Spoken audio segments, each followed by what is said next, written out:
Thank y'all for being here. We're going to go ahead and get started.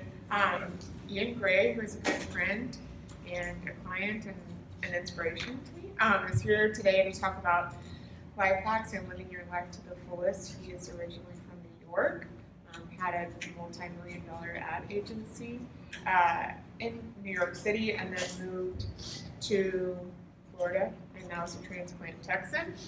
Lives in Floresville and owns Cycle Ranch there, and also just recently purchased San Antonio Raceway, which is in Marion, just outside of San Antonio. Please go there. It's a really great experience, and you can drag race all you want. But in the meantime, he's going to tell you all about the best ways to live your life. So tune in. Please welcome Iain Grae. Thank you. So, thank you for the great introduction and the warm welcome, everyone. First and foremost, I would like to just thank you all for coming and let you know that it's really an honor to have you guys come out. And when you come to an event like this, it actually curates you out of a group of a lot of people. It says a lot about your character and who you are when you're willing to look at what you're doing and how you can possibly improve your life. A lot of people get stuck in a rut and they kind of stay there, and it's very easy to do that. So today, hopefully we can uncover some things that you may or may not be doing that will help you improve and get the most out of your life. And everybody's in a different place, so take what pieces you can for you. Anything that doesn't fit for you, feel free to leave it on the shelf, and at the end we'll talk about it. We'll have a little Q&A. You know, these are things that worked for me, and I've been through the scale of having great times and horrific times. We'll get into that a little bit more in a minute.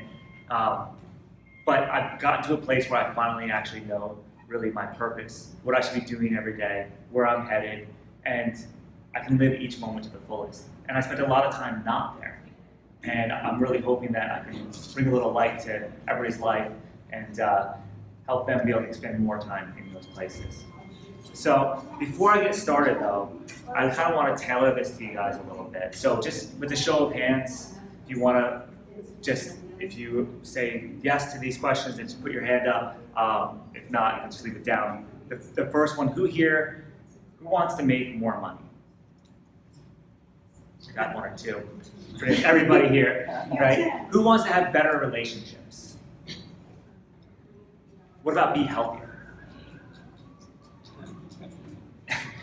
How about have more abundance in your life? Again. Happier? Yes. All right. Does anybody here own their own business, or are you in a position where you feel like the sky is the limit right now? Okay, we got about a third of the crowd, which is great, but we're going to touch on that and how we can get those of you that don't feel like you're that way, that it does really actually exist for you already. So, anything else that I missed that somebody's really looking for, they want me to try to address today? All right. So now that I know a little bit about you guys, we're going to talk a little bit about, let's see if this works. Spiritual, yes.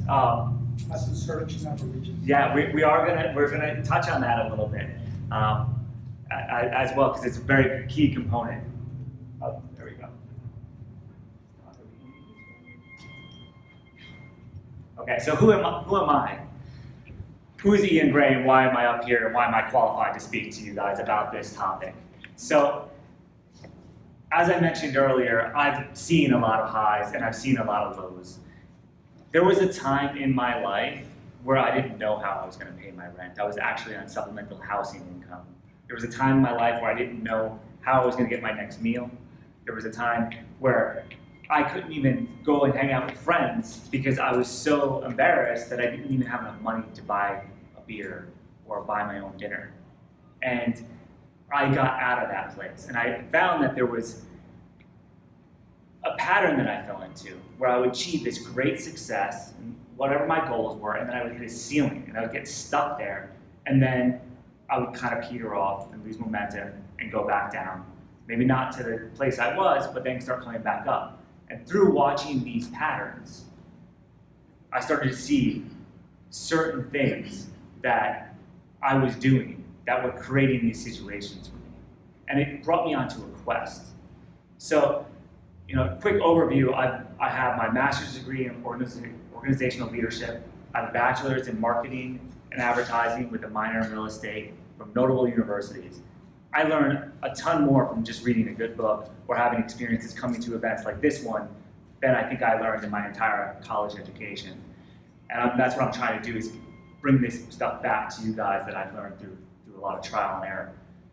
I've also had 5 different businesses, 3 of which were very, very successful, 1 of which is on the border right now, and 1 just didn't work at all. So I've learned a lot through failure and overcoming different obstacles in these businesses. There's fundamentals that we can use to get through that. Fundamentals in those businesses, which is that financial side, but also you learn a lot in business in how to deal with relationships, how to have integrity, how to be honest, and how to really be a solid person that people come back to and want to work with.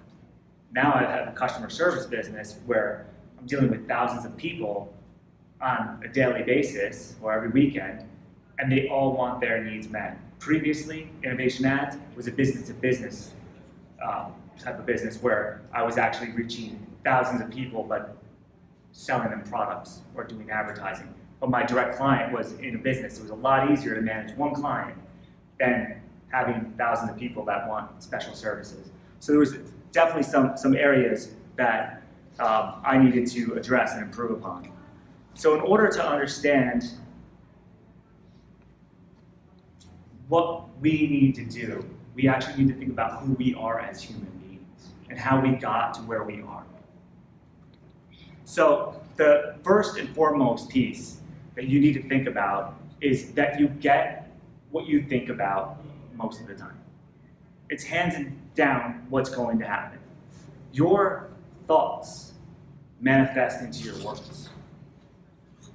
Does everybody see that they find that they're saying what they're thinking? Right? Yes. And when you start manifesting those things into words, they start to manifest into your actions. You start doing those things that you're thinking. And what ultimately ends up happening is you end up creating your own reality. There's a lot, for a long time I believed that my reality, I responded to my outside circumstances, what was going on out here. And I didn't create it until I actually came back and started to manifest it by changing the way I was thinking, which takes a lot of effort. It requires presence. It requires being here at every moment. So if I was right now thinking about what I'm going to have for dinner tonight, I'd be doing an awful job of giving this presentation. I wouldn't even know what the next thing to say was. If you're here thinking about what you're going to have for dinner, you're not going to be engaged. You're not going to be getting that information. So being present allows us to actively manifest what we do. Just simply, we're going to get into goal setting in a little bit, but simply writing something down, that's an act of actively manifesting things. So if you really want to have some change in your life, listen to those thoughts in your head. And if that's too busy, which for me, when I first started doing this type of work, my mind was all over the place. It was that duality. Should I go here? Should I go there? Should I hang out with this person? Should I say that or should I keep it to myself? I had so many voices going on in my head that I couldn't even keep up with it. What I ended up having to do was start listening to my words first and the things I was saying. Was I being negative? Was I talking positive? Was I dooming myself before I started? And at that time, I would get into those periods where I achieved success and then I would start getting negative, go down these downward spiral where my words were matching my thoughts and certainly not matching what I wanted to manifest in my reality. And then I was getting exactly what I was afraid I was going to get because I was thinking the wrong things. Now, what's nice and relieving is most of this was not my fault. And as for everybody else, most of it's not your fault either because we form our belief system. Did anybody here study psychology or take a psychology class? So those of you that are taking class in psychology, you know by the time you're 7, generally accepted age, some people say earlier, but by 7, your personality is formed. Now, why is that?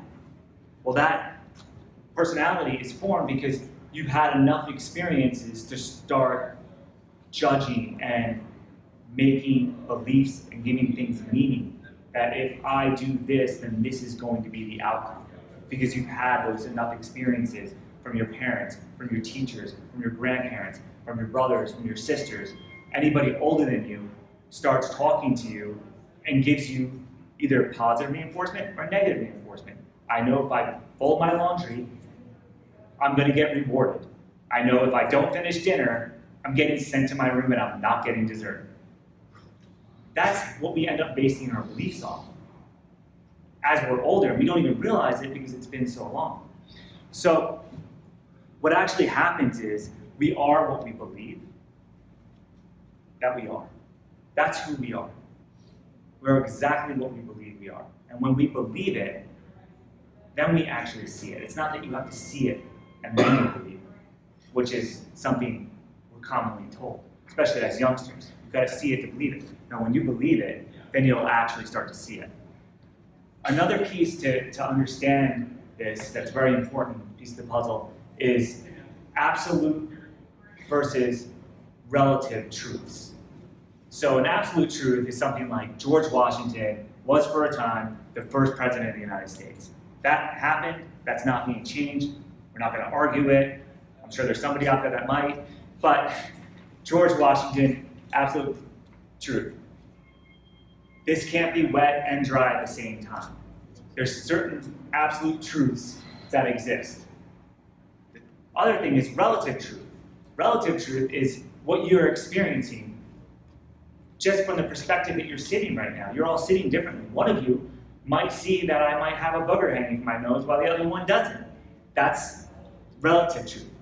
But also that extends to when you're a child and everything that you've had, all the experiences you've had up until this moment, make your judgments. So your judgments are absolutely true for you, but it's relative to your experiences. Does that make sense? So that's why you'll find people that were in abusive relationships never leave them, because that's what they expect there to be. And they don't even understand that there's something different, but from the outside looking in, you're like, whoa, how is it that's the case? That's why when people sit there and write about their jobs, you can give them such good advice from the outside looking in, but they can't see it because they're in their relative truth. Your relative truth is a better place than theirs. That's why we're so good at giving advice. We're just poor at taking it. So that's how we really form our beliefs, is through what's happened in our childhood. And once those beliefs are in, then we're kind of stuck with them until we start to work on them. So let's use a practical example of kind of what happens, just to really give you guys a display. Will anybody come on up and be about my guinea pig? All right, come on up. Thank you. And what's your name? I'm Sonia. Sonia? Thank you everybody for giving Sonia a round of applause. Let's talk about some times when you were a kid. So maybe there was a time when you asked for a specific toy. Right. And you didn't get that toy. But you didn't have another way to get the toy besides asking for it. Right. So you'd keep asking for it. And you'd be really tenacious. And you'd be really tenacious. And then what happened? I was upset. You were upset. Yeah, I'm not getting my way. I want the toy. And how else did that make you feel beyond upset? I nagged. Mad? I just wouldn't leave it alone. And the Eventually was bought the toy, but it probably, probably took some time. yeah. But it wasn't an immediate because my mom had the final say. Right. But you had no other way of getting the I toy. had no other way. So you sit there and ask, and then you wouldn't get your way, and you'd get upset, and then they would get upset when you asked more. Correct. And then you felt like you weren't heard, maybe, Correct. and felt like you're never going to get what you want. Right, I was upset, and I was a child who wanted a toy because my friends had the toy. There you go. I didn't have the toy my friends had, so I was uncool. So you were now that's the belief. That's the belief. The limiting belief. I'm not cool because I don't have the toy. So now throw on this pair of sunglasses. This is going to represent I'm not cool. Okay. So was there ever a time that you asked a question and the whole class laughed at you, or everybody around you was like, Yeah, many times. and how did that make you feel? This small. I wanted just to hide. I'm thinking, why would I ask that question? But it was a legitimate question. But So, people laugh at you, now you Yes. don't want to ask questions, and you I- feel judged, correct. and feel bad about yourself, throw on another belief. Another on top of these? Yep, right on top of them. Because this is what we're doing with our regular Layers. lives. We Layers. start putting layers on, we start changing the way we see the world based on these different things that are happening. So, what about, you ever fail an exam? A few times. And maybe what subject? I'll say math. I have math here. And do you feel like you're good at math? No. I'm bad at math. I hate it. And you still hate it. I still hate it. But just because you failed when you were 5 years old Right. in math doesn't mean that you can't do it now. Correct. It's just that at the time I wasn't my subject. So I'm bad at math, throw 'em on. How about, you mentioned financial, well, all of you mentioned financial. Did you ever get taught the money is the root of all evil? Or All the time. how can you expect to have wealth and prosperity if you're believing money's the root of all evil? So you throw another one. Yep. So It's ingrained. at this point, how well do you see the world? I can't. Yeah. So we're making decisions based on these beliefs that we formed as children about circumstances, and we gave them meaning that aren't real. Does it mean that you're bad at math now because you were bad at math when you were a child? No, it was just a period. Does it mean you're not cool now because you didn't get that toy? Nope, I'm cool now. So you've taken off some of these layers. Thank you very much. We Sonia a round of applause. If you love the part, you can keep it going. It is true though. It is. So we all walk around with this filter on us, and we don't know, we're making decisions off of old information. So how do you peel back and change those beliefs? Right? So what are the steps? And these are what we call, the ones we use as an example, are limiting beliefs. Beliefs that we can't do something. So there's a couple of things that we can easily do to, there we go.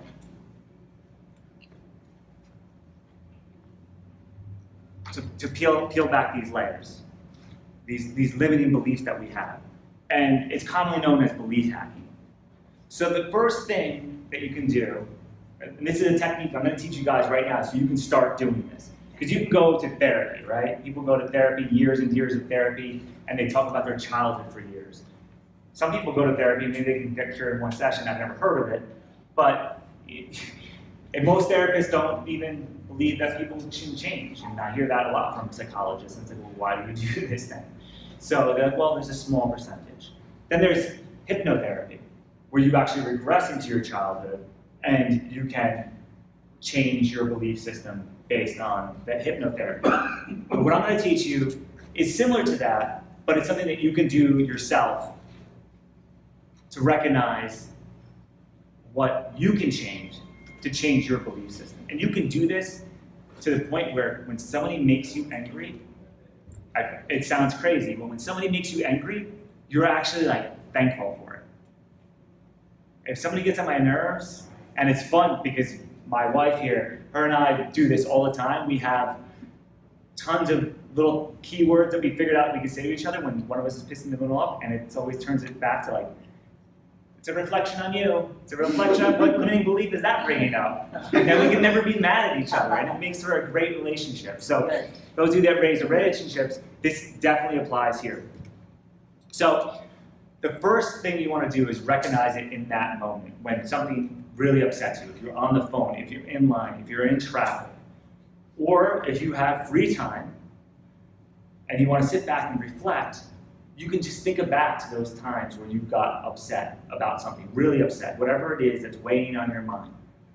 And once you actually recognize that moment and how you're feeling, you actually think about the discomfort, and you want that emotion to a point where you describe it clearly to yourself. So when we just did the exercise with Sonia, we went through a couple different emotions with the toy that got before it got to uncool. And that was like that route one. And you always want to try to get to that route one because otherwise you'll still solve some things, but when you get to that route one, it starts pulling things out of you. So once you recognize that emotion, that discomfort, what it actually specifically is, where do you feel it in your body? Me, I usually feel it in my stomach. I feel like somebody stabbed me in the stomach. That's the pain that I get.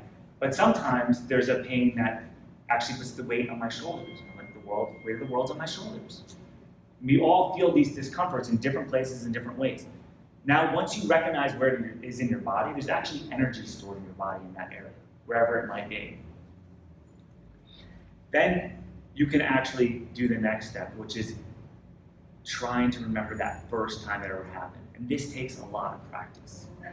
So the first time you do this, you might only be able to remember the previous time. Maybe it was a week ago. And then you start to think back, oh, you know what? That happened to me with this person too. I felt that way about a year ago. And then you can slowly get back to that root cause. You can believe hack from just the moment that it's happening in, but it's like an onion. So you're gonna have to keep peeling back layers. So if you can get to that root time when you were a child, then you can actually pull that out. I'll give you guys an example when I finish with the steps here. And never deal with that again. And actually see it in a totally different way. Completely rewrite your beliefs around that item. And that's what you want to do is when you get to that scenario, you want to look at it with objective eyes. And if you look at your situations with objective eyes, maybe there was money that was the issue, mom was stressed working 2-3 jobs, or maybe there were some other outside factors that prevented you from getting your toy, and looking at it from an adult, well, now you know you're cool. Maybe your math test didn't go so well because you didn't sleep the night before, you didn't do your homework, or you had a poor teacher. But you can look at that as an adult and rewrite what your belief is and find a real answer so that you can move forward and never have to have that feeling again. So once that happens, you can actually forgive, you can let go, and you can even appreciate, you can think it's funny.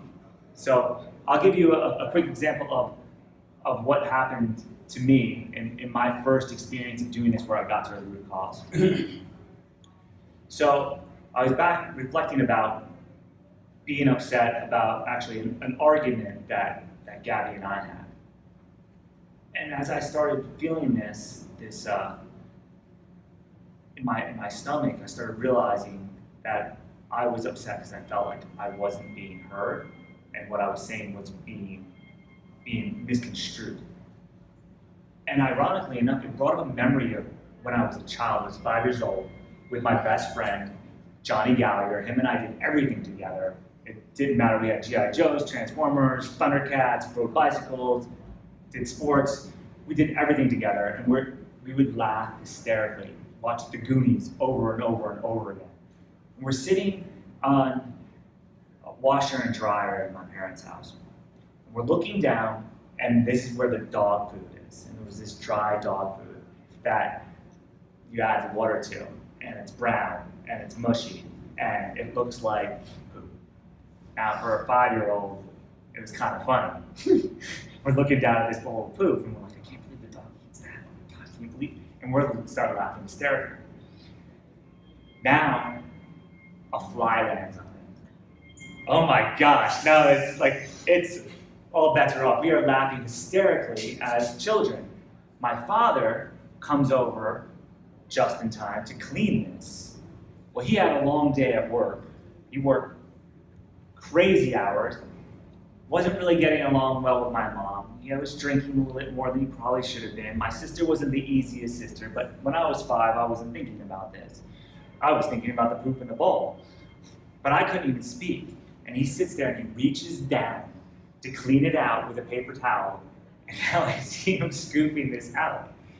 Okay, all bets were off. Like we were falling off of the washing machine, barely holding ourselves together. My father looks up at us. What are you laughing at? And we couldn't even respond, and we just proceeded to laugh harder.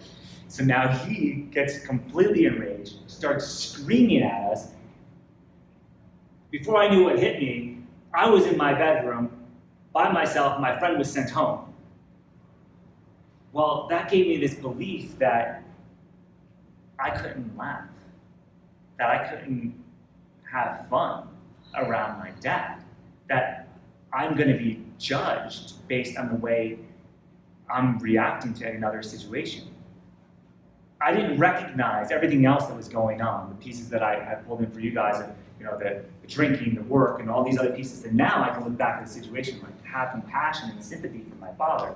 And I have no problem laughing, being the loudest one in the room laughing anymore, or speaking my mind because I was able to extract this situation. Does that make sense? Yes. So these are things that you can do for yourself. And once you start doing these, your life will get significantly better. Your reality on the outside will start to change because you won't have these preconceived notions. You won't be wearing these fog lenses when you see the world. And you'll actually start to be the true you, the person you were born to be. The more of these that you take off. And I challenge you, red lights are a great place to do it. Before you start driving, traffic used to stress me out. Now, for a little while, I would sit in my car and take 3 deep breaths and try to think of emotions that erupted the last time I drove, to try to pull those out. While you're in the supermarket, waiting online, any moment in time where you get this little bit of anxiety or upsetness or whatever that feeling is that you don't want to have, pull it out. And the way you do that is by figuring out where you started. So that's how that I like to believe that. How are we doing on time? Okay, great. So, any questions before I move on? When you said figure out where it started, you mean going back to the 5-year-old Yes. laughing? Yes, ideally. Go back as early as you can. Stick with it. For very few people, can they get it right away?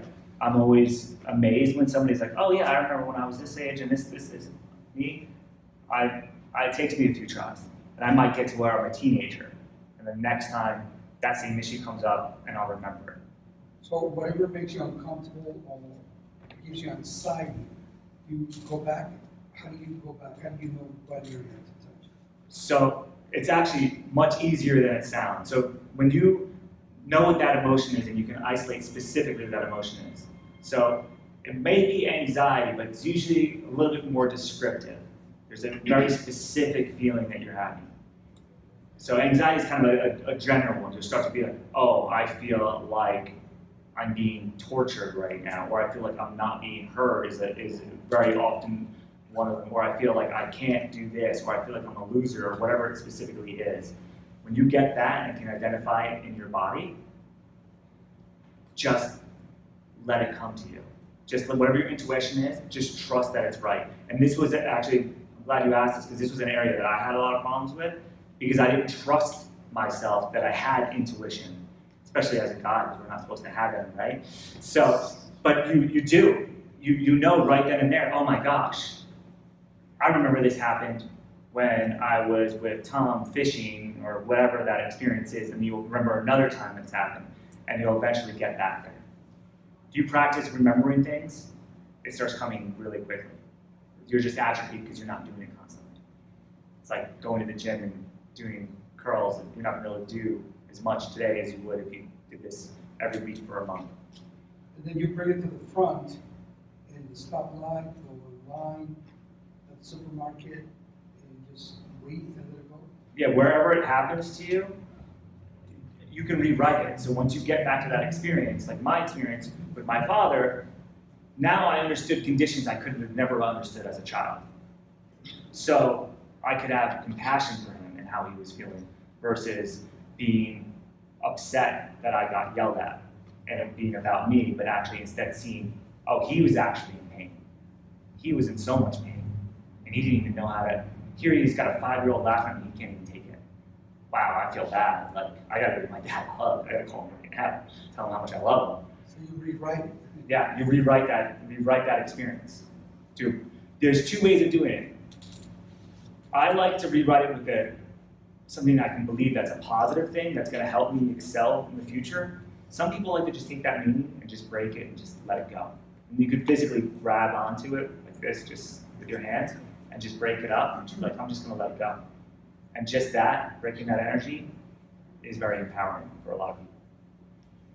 And you might want to flip back and forth depending on what the situation is. There might be like, I just got to let it go.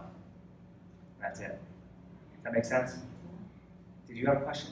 Oh, you mentioned you were gonna give an example Of belief hacking? of belief hacking. That was the example of my laughter Okay. issue. Right. That's how you do it. That's exactly the scenario. Is if you go through, I remembered back to how I felt at that situation. Did you ever talk to your dad about that? Oh, yeah. I'm just curious. Yeah, Yeah, what did he say? Do you mind sharing? he at first was upset, but then he realized, well, first of all, he didn't even remember it happening. Yeah. He did this situation that weighed on for me Yeah. for 30 years, 30 plus years, he didn't even remember it happening. So he was like ridden with guilt at first, but then when I was able to explain now how I rewrote it, so I had a better understanding, he was able to let that go. And him and I are so much closer now because there's obviously more than one situation that's happened with my father that I've gotten really right. Now I'm in a place where I can share those with him and he can see it objectively. But I'm very fortunate for that he's willing to do that. Because some people, the ego's too strong and they're gonna just defend themselves. So, depends on your situation. So then, if it becomes about perspective, let's say that there's a really sensitive person and they go around being butthurt by everything and everyone, then it becomes their problem because their perspective is skewed. Yep. Because people are not trying to hurt them, or just being themselves, and some people don't even remember hurting them. Yes. Yeah.